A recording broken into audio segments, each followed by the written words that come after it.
Tiki Tackle Talk. This is a special episode here. I am joined by John Sterling, Jim Holman, the winners of the tournament that you guys saw today, where I failed. This is the losing side of the bar, and this is the winning side of the bar. So before anything, guys, congratulations. Way to go. Guys absolutely crushed it today. And before I get into all the tournaments, which we're all eager to hear about, a couple of fun background facts. So you're a Florida native. I've learned, right? Born and raised. And Jim, you've been back and forth between New Jersey and Florida? Yes. So fishing the canyons to fishing here locally? Absolutely. Since I was a kid, I fished, spent a lot of time up in New Jersey in the summer times, fishing the canyons off the Jersey Shore. And then as a kid, I'd spend a lot of the winters down here fishing offshore in Palm Beach and Jupiter. What's your favorite area to fish? Jupiter. Jupiter. Okay, yeah, it is nice up there. I'm jealous. And you guys are a little further up north, even though you guys fish down here quite a bit. We pretty much we go, where the fish are at, but we typically fish out of Jupiter. And it's fair to say you guys are both lifelong anglers. You guys have been doing this for a lot of years. Yep, I came out of the womb with a fishing rod. And how long have you guys been fishing together? When did we meet? 13 years. Has it been 13 years? 13 years. Are you sure? Yeah, I know because of Kim and I met at the same time. Okay, all right, so 13 years. That's a long time. It was hard to get him to go fishing with me, believe it or not. He didn't want to at first. I was a single dad with three little kids. John was 20 years young. Well, he is 20 years younger than me. So at the time, he didn't have any kids, and he didn't like kids. That's not true. So very different lifestyles. And did you guys become the Chasing Silver team early on, or how long until you guys became Chasing Silver?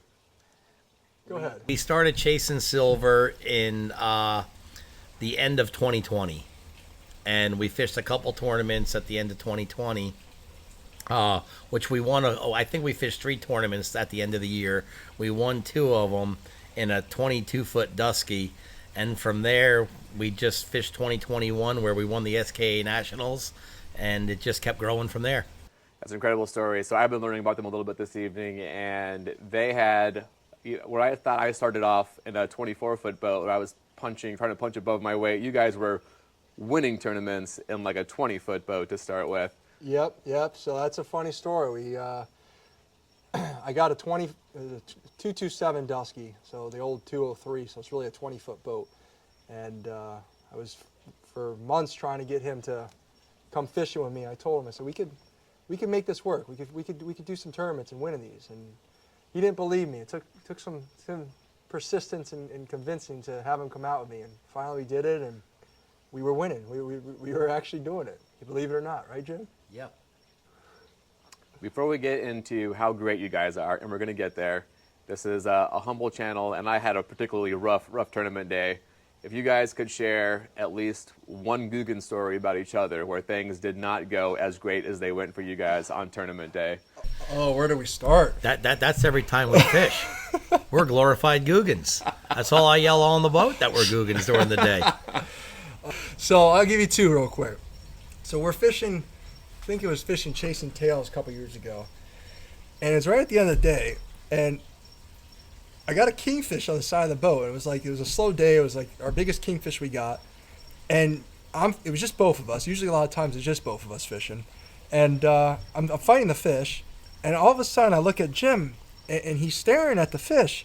And he sits there and starts asking me, do you think it's a cobia? Do you think it's a kingfish? What is that? And I looked at him and I said, doesn't matter. Would you gaff the damn fish? Yeah. And he just starts laughing. And he said, I don't know why I didn't gaff it, but I couldn't figure out what it was. Just wanted to know what it was first. If it's big enough and it's silver beneath the surface. It's a 20-something pound fish. And I'm just like, man, we're going to lose the fish. Just Ray gaff Charles him. could have seen it was a kingfish, but I couldn't decide whether it was a cobia or a kingfish. So that one's probably a good one. Then the other one, we're fishing SKA Nationals. And I mean, it was rough. I mean, we probably shouldn't even been out there. It was rough. First thing in the morning, I'm trying to get a bait together. And I don't know, something happened. We hit a wave or something, and we were using an owner hook. And man, you look at those things, man, you get poked. And just to happen to hit a wave, and the thing just went right in my hand. And I'm sitting there staring there. I'm trying to get the lines out. He's yelling and screaming, "Come on, we got to fish. Come on, we got to fish. Do something about that, would you?" So I cut the wire. And I'm sitting there. I said, "Jim, we're fishing. Let me figure it out here." And I'm trying to decide, do I pop it through? Do I leave it in for the day? So finally he says, "Oh, quit being a baby. Put your hand in the ice and just poke that through and just be done with it." So that's exactly what I did. I put my hand in the water and I poked it right through, cut the barb out, pulled it out. And I'm yelling and screaming at him. I said, "Man, that hurt." And he says, "Oh, quit being a baby." I kid you not. 4 hours later, you get one in your leg? Yeah, caught a dolphin and flipped the dolphin in the boat myself, and it wasn't very big. And I'm trying to grab him, and he flipped up one way, and I got a treble hook in my leg. And I'll tell you what, that was not. I was the happiest guy in the world. I kept just looking. I'm saying, "Come on, Jim, we just got to get back to fishing. Get that thing out of there." And what'd you do, Jim? I actually cut the wire, and I just left the hook in my leg all day because I couldn't get it out.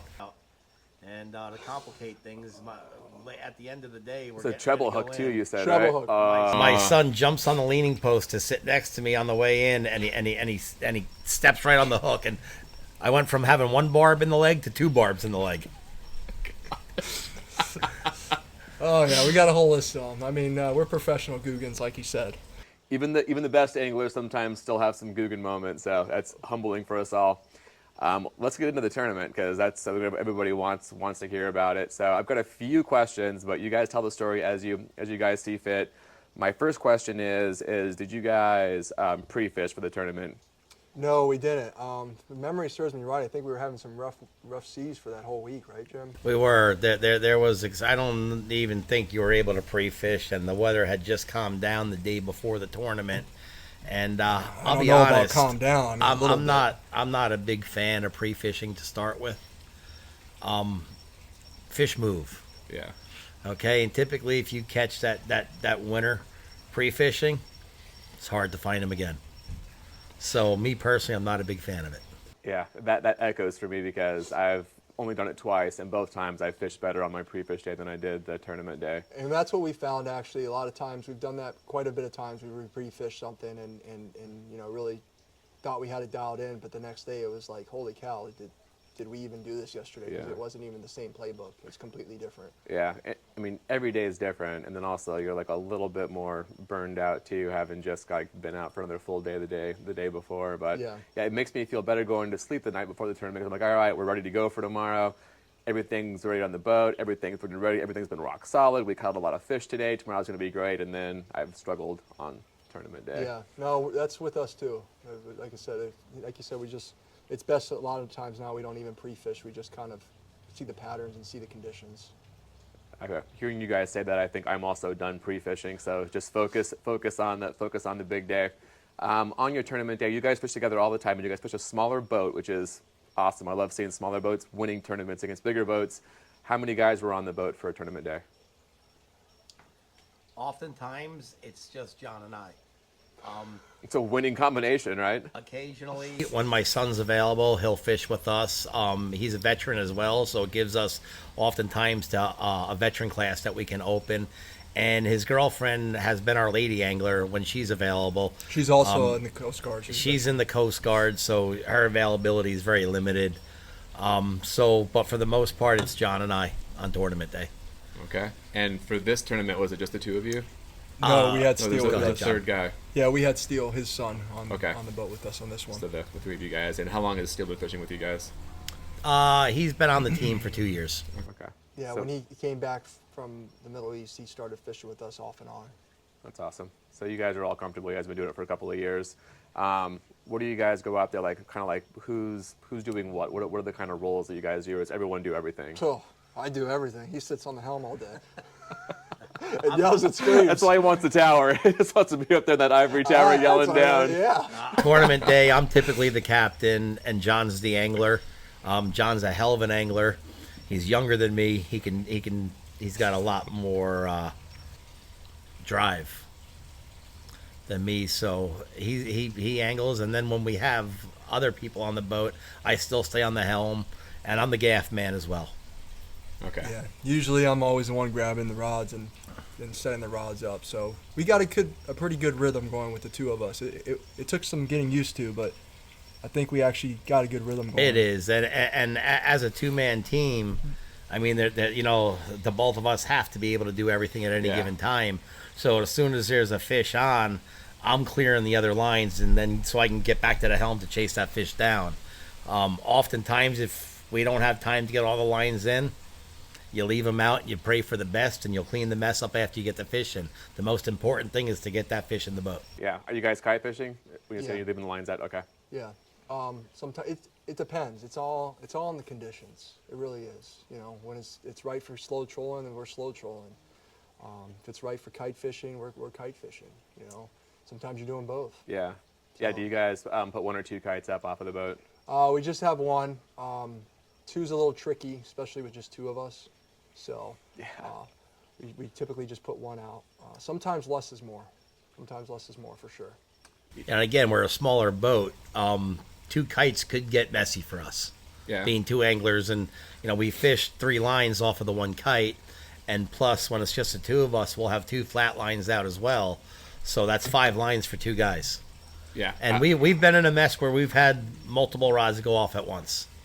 If it, it's a wonderful mess, but a mess nevertheless. A double header we can do. Once that 3rd line goes, we got problems. Yeah.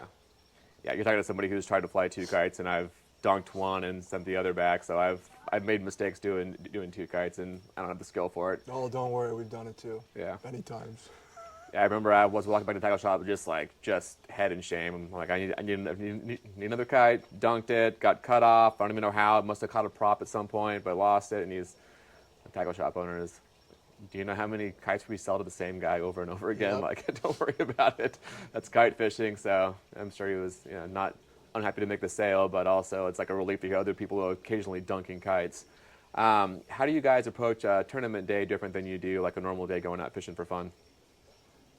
Ooh, I don't know. We yell and scream quite a bit on either way. Yeah, I don't think much changes for us, because typically if it's not a tournament, we're out there trying to better ourselves for tournament fishing.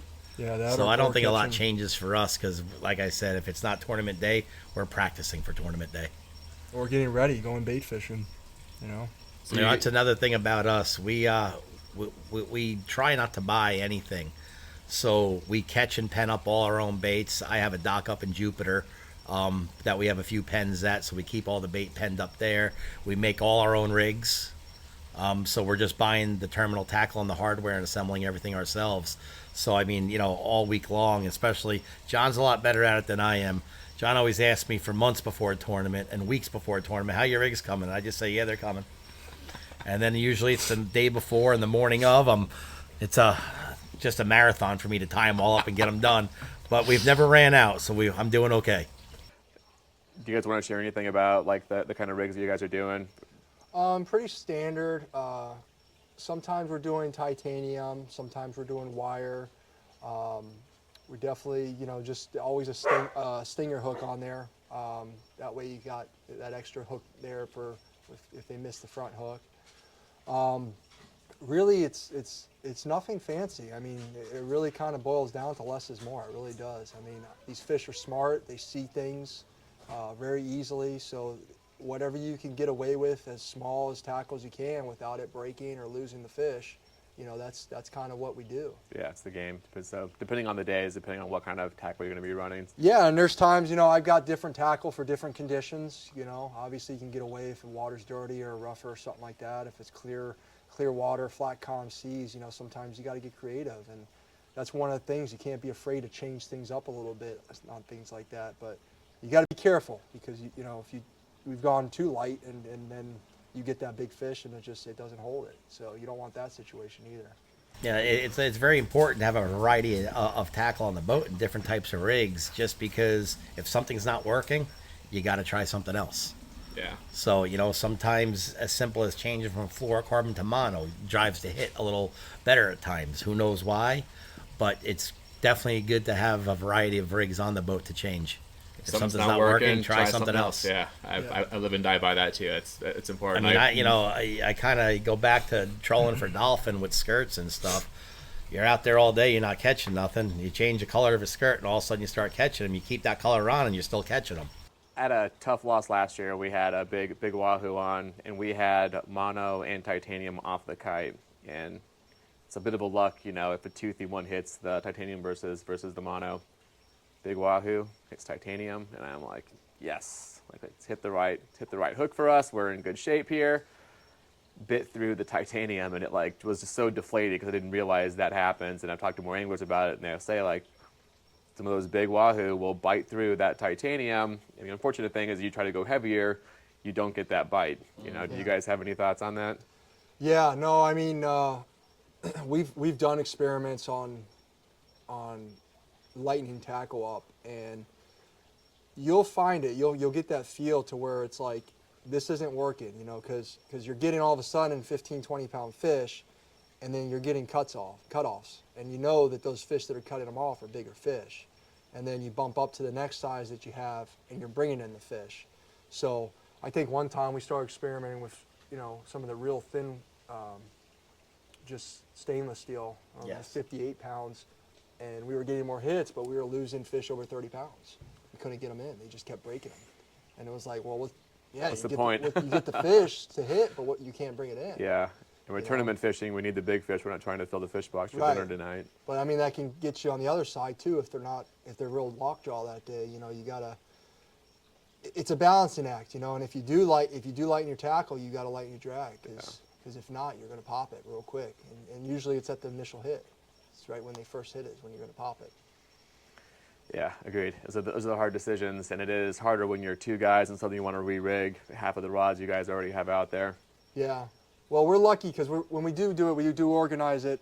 We've come a good rhythm with it where we put them all in Ziploc bags, and we've got everything labeled in different bags and different setups. And he's got certain bag for certain rigs. I have certain bags for other rigs. So that helps out a lot, obviously preparing beforehand, not doing it on the boat. Yeah, I know all of us are spending like the 2 days before, like sitting here tying them up. How many do you guys take out for a tournament day? Like how many preset, whether it's drifting or I'm afraid to tight answer rigs? this because I don't want him to stop making rigs. I'll let you answer first. I would actually hear this. What's the truth? With a minimum of 24 goggle eye rigs, a minimum of 12 blue runner rigs, and then I have an assortment of other stuff. So again, we've never ran out. And for you, the difference between goggle eye and blue runner is like one extra stinger on the back with an extra treble? Yes. Okay. And even a size of a hook as well. Yeah. But sometimes because sometimes those blue runners aren't always that big, so Right. you know they just need a little bit more space on there, so it's got more room to swim better. So we do have different sizes, and like on the bags, it's like, you know, double stinger, large, Medium, large, medium, small, you know, or you know if you got sardines or whatever, that's a whole different rig. So it's like every Sure. single bait you got, you almost have to have a setup of rigs for them. And even when it's just two of us, we're out there, we probably have 15 rods on the boat. So we have a rod ready at all times. As soon as, you know, we get a hit or we catch a fish, we're immediately tying another rig so that rod's ready to go. Yeah, he's either driving the boat tying, or I'm sitting there getting the lines out. Obviously, the most important thing is you want the lines in the Yep. water to get another hit. So once that's set up, then we're tying the rigs that Preparing, that rod that preparing just for the got next hit. thing. Okay. Yeah. And then, so 15 rods on the boat total. How many are in the water fishing for you guys on tournament day? That's a good question, and it depends. It really depends. All depends on the conditions. Right, whether you're drifting or you're flying kite plus flat lines. Let's talk about this tournament day specifically. What was your guys'? Typically, if it's just the two of us, the most we're fishing is 5. But on this tournament, it was pretty chunky out there, and we made the decision not to even experiment with trolling that day because of the conditions. It was just not ideal for trolling. It was going to be a mess. And we fished the kite, so we had 3 on there, and then we had 2 flat lines, so we had 5 lines out. Do you at one guys time. do like one on top for your flat lines and one lower in the water column? Or just both were on top for your flat lines? It depends on the bite. So like that bite specifically, we were getting a lot of action on the top. So we were targeting the top water columns. But then when things slowed down, we also put stuff down at the bottom. So you just got to be paying attention is my advice to anyone, that is just pay attention where the bite's at. Because those fish are going to be together. They're schooling fish. Right. So if the bite's at the top, at the surface, then that's where you want Focus, to target yep. on. But don't be afraid to change it up either, because that might, you know, you might be catching small fish at the top, and that big one, that log's at the bottom, there's just staring up. So It just depends. You gotta be paying attention while you're not just bringing fish. You gotta be paying attention to your surroundings and the conditions and everything going on. Yeah, and when you're catching them, it's great. Just keep doing that thing. But when you're not, to your point, Jim, you gotta change it up. Yeah. Okay, so and you guys caught your own bait for the tournament. You guys went out with a combination of goggle eyes and blue runners. Yep. Goggle eyes and blue runners, all live bait. No sardines that day. It was just goggle eyes and blue runners. And I won't spoil it for these guys, but for me and a few other captains that I talked to out there, we had a slower day. You guys obviously won the tournament. How was the bite for you guys kind of from start to finish? The bite for us was actually pretty good in the morning. We caught a variety of fish. We caught kingfish. We caught dolphin. We caught the wahoo that won the tournament. We had consistent action for most of the morning. And even in the other guys we were talking to, nobody was doing much. And we actually made a decision the morning of the tournament where we were going to fish. So we decided to go against where everybody else was going. I'm going to cut you off for a second. You decided like early in the morning, or you decided as you went out there and saw the conditions, you were going to pick this spot based on what you saw out there? It was in the morning leaving the boat ramp. We discussed what we were going to do, and we both made a decision to go in opposite direction of where most people were going to go and where we would typically go. And it paid off. Yeah. Okay. We were by ourselves all day, so there was no pressure on the area we were fishing. So, and again, it worked out. And, you know, what we did is we really just looked historically of where we know the fish are this time of year, where we've caught fish in other years in that time of year. And again, it paid for us on this particular tournament. Certainly did. Can we talk now about the winning fish? So I'll put a picture up of this beautiful wahoo that they caught that won the tournament. But if you can kind of walk me through kind of where you guys were in the day, how confident you were, how you were feeling about how things were going to when that bite hit and how the whole thing unfolded. Let John take this one because he's the one that caught the fish. Yeah, when you're offshore fishing, we all catch every fish and we all lose every fish, right? Someone's got to drive the boat and do everything else. Lose fish. Except Jim. On my boat, we all lose the fish together. So on that particular day, most of our action was on the kite. I think probably all the fish were on the kite, right? I don't think Every fish that we put in the boat was on the kite. We lost a couple on the flat. Yeah. So you did get a couple. You and Steele got a couple. So that particular day, our spread was I was kite fishing in the bow. Him and Steele were in the back, flatlining, and then they were going back and forth for putting one down deep or not putting one down deep or both on top or whatever. And the bite was pretty good in the morning. I mean, we were catching fish. The problem was we weren't catching big fish though, you know. And that, as an angler and as a tournament angler, that's your hardest decision. Do you leave fish to find fish, or do you stick out where you're at to find a bigger fish? And that's the hardest question you're going to ask yourself. And the question gets harder when you don't catch a bigger fish. Right. So, I mean, we were catching little kingfish, 6-pounders. We had some, jumping up, and I don't even know if the gog was as big as them. And, it was just like, man, these are really small fish. And we decided to just stick it out, though. We just, our gut told us, stay here, keep working the area. We had reports that people up north weren't doing that good. So it was like, you know what, let's just stay in the area. So we grinded it out. I mean, we were catching we got a lot of hits. We were going through a lot of baits. We ended up getting, first thing in the morning, 2 dolphin on the boat, one after another, both on the kites. 3 dolphins on the boat. Our biggest one was only 7 pounds, though. So we had 3 dolphins on the boat first thing in the morning. And we were getting all these little kingfish, and it was like, man, what do we do? Time's ticking by. Kind of went from a bite in the morning to slowing down, and then all of a sudden, we were going in and out of depths and trying to find different areas, and kind of stuck on the outer depth there, about 110 foot of water. Yeah, I mean, the bite just, if I got any deeper than 110, 112, they weren't biting. Every time we got into that 112 to 110, the rods were going off, and that, like I said, for a few hours in the morning. So basically, he kind of, that's one thing Jim's really good at. He just finds where the fish are at and holding them, and he got it, and he targeted an area where we were getting the fish. And so it ended up happening mid-morning, closer to afternoon, and right on the kite there, I saw a monster boil. And Steele, his son, was there. He says, "Did you see that?" I said, "Did you see that? That thing was huge." And it hit. It was on a blue runner. It hit a blue runner on my long kite, and I thought we missed it at first. And I actually let everything sit there. It didn't pop the clip or nothing. And I'm looking at Jim's over there yelling and screaming, "You missed it! You missed it! You missed the fish! There you go! You missed the fish! There you go!" And I'm over there yelling at him, "Jim, shut up! I didn't miss the fish. The bait's still there. You can see it twitching." "No, you missed it." Sure enough, man. The next thing you know, just second boil. And man, the first boil I thought was big. The second was even bigger. And that fish just slam dunked it. I mean, just slam dunked that blue runner, and just all of a sudden that rod just takes off, man. It's screaming. And Steele's over there sawing. He goes, "That's a huge fish." And Jim didn't see it. And all of a sudden I said, "We got to pick up. We got to chase this thing." And man, we're glad we chased it. I mean, it was screaming line. I almost got spooled on it.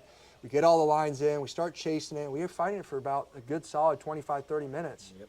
And I didn't see it was a wahoo at first, but I saw the silver. I said, "It's long and silver, long and silver." And next thing you know, it made that turn, and I saw the stripes. I said, "It's a wahoo, it's a wahoo. Get the second gaff. It's a big one." And Steele grabs the second gaff. He gets the first gaff. He gaffs it, sticks it, and then Steele sticks it in the tail, and we get it in. And the rest is history, man. 43-pound wahoo on the boat. Amazing fish and a great story. For me, if I'm catching a wahoo in a 100 to 110, or any fish, or 100, 110 with that kind of a run, my thoughts are going to be it's going to be a kingfish. Was it in green water or blue water at that point? It was blue. It was blue water. Okay. Yeah, the water we had was the wind clear. with the wind blowing the current blue water, and kind of all week that week. I remember. And we had lost a good king hit right before that, probably 15, 20 minutes before that, that got sliced off. So, I wasn't convinced it was a wahoo till we saw it. Little stripe show. Yeah. That's a terrible feeling to go from that, where you feel like that was the fish that was going to put you potentially in the hunt, to losing it. Everyone's feeling down, and then that happens. And you get a 40-plus pound wahoo. Oh yeah, I heard all the yelling and screaming.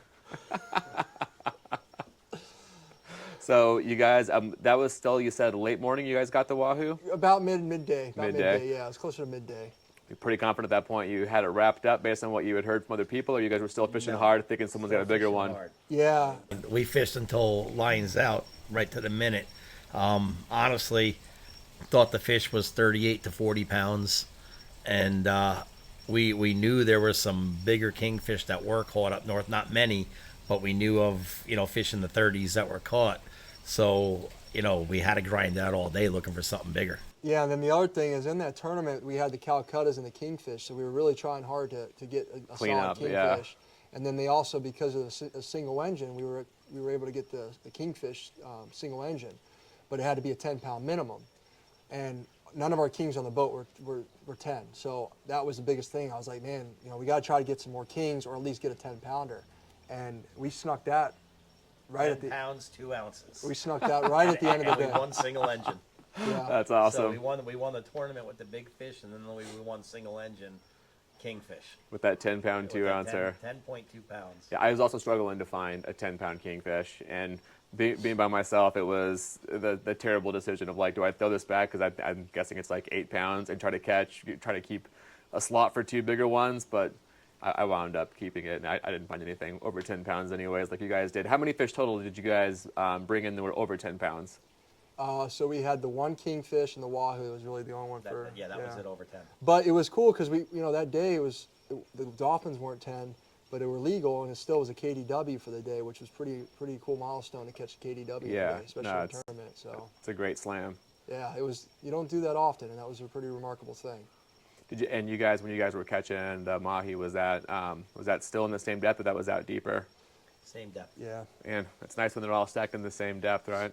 Yeah, no, they were, like you said, once you got past that threshold, it was like the bite just shut off, so we found them and stuck with it.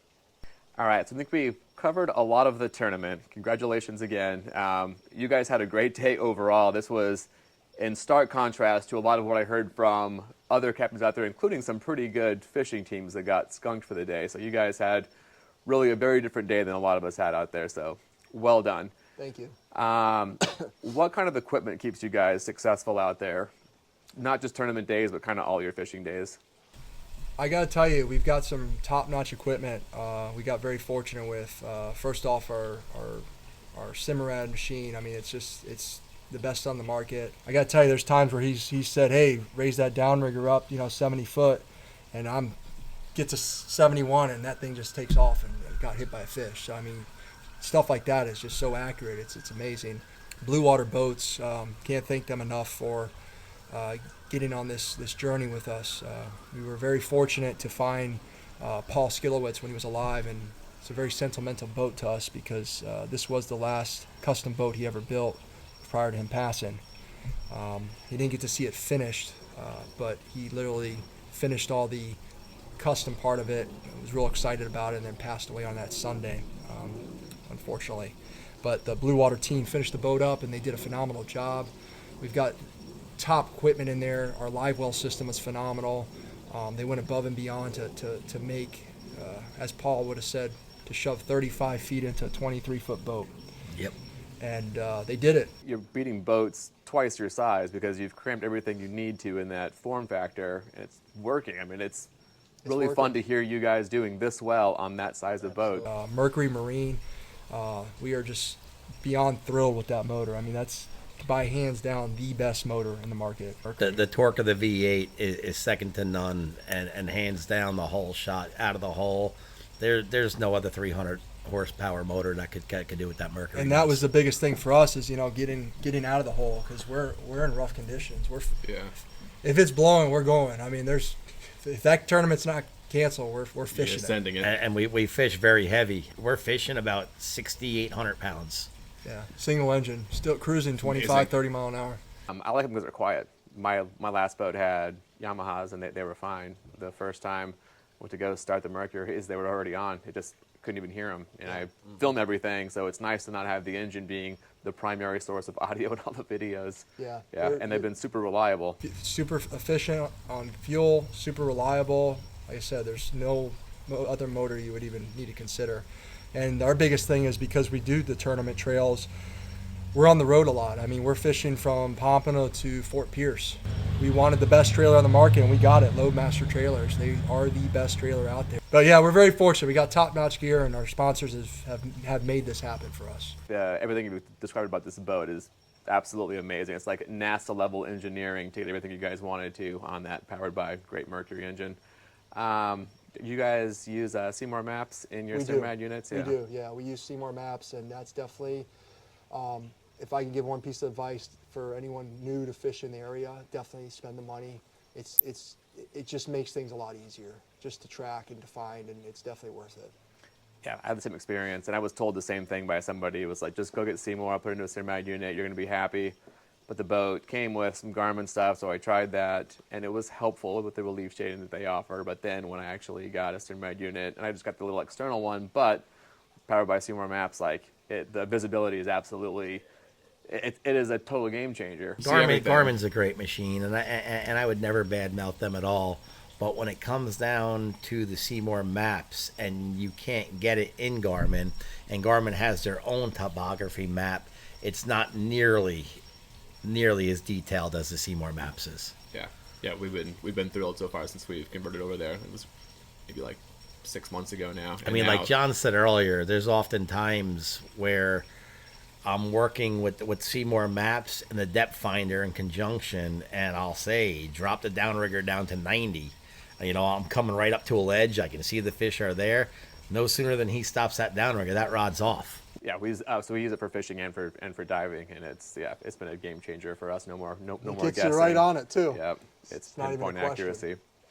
So that was a good tip for people that are new. Do you have any other tips for a lot of our viewers that are trying to get better at offshore fishing? And this is an inspiring story. We would all love to see all of us in a 23-foot boat winning tournaments. Do you have some advice for people that are still kind of early stages? Yeah, I do. Just keep fishing. Keep fishing, keep experimenting. Less is more. Don't overcomplicate things. If you can get away with 2 rods, 3 rods without getting tangles, you're better off than putting 10 lines out. Yeah. You don't want to be tangling. You want your baits to always look good. You always want, whether you're bottom fishing, you're trolling, whatever you're doing. The bottom line is you have to look at it and see the presentation. It's all about the presentation, right, Jim? And if the presentation's not there, I don't care how many fish are there, they're not going to hit it. So just make sure what you're doing, it's not spinning down, baits are swimming natural. They're going to hit what looks natural to them. And get away with as light as tackle as you can, but not too light to where you can't bring the fish in. And get friends that fish in the community and talk to each other and get tips on it, because that's still, we do that. We got a group of guys that we still talk to this day. You know, you try new things out. Hey, fisher, I got hit here. There's fish here. You know, you communicate, and it's all about networking and talking with each other. That would Don't be scared of change. If something's not working, try something else. Appreciate you saying that, Jim. And it can be a little intimidating starting, from ground zero, learning to be an offshore angler, and somebody winning tournaments you think might be unapproachable. Like, these have been the nicest guys, the most generous with their time and with their knowledge. Like, it's been a absolute treat to have you guys over and talk through this stuff this evening. So don't be afraid to reach out to people, right, and talk to other anglers. I think the overall angler community is really nice. You're going to meet some jerks no matter what you're doing, but overall I do feel like our community here in South Florida is full of great human beings who share a passion for fishing. Absolutely. So yeah, this has been great. I want to shake your hands and say congratulations Thank again. you very Thank much. you so much for coming over and doing this tonight. Can't wait to see you guys in tournaments next year and continue the success. And now that I have your phone numbers, I'm going to be out there on the water texting you guys like, what are you guys doing today? What are you guys seeing? We're out there almost every weekend. That's fine. Anytime. Yeah. Chasing Silver takes home overall tournament winner, heaviest wahoo, and single engine. Thank you to Trey West and the Big Dog Tackle team for another great tournament. Thanks for watching. Tight lines.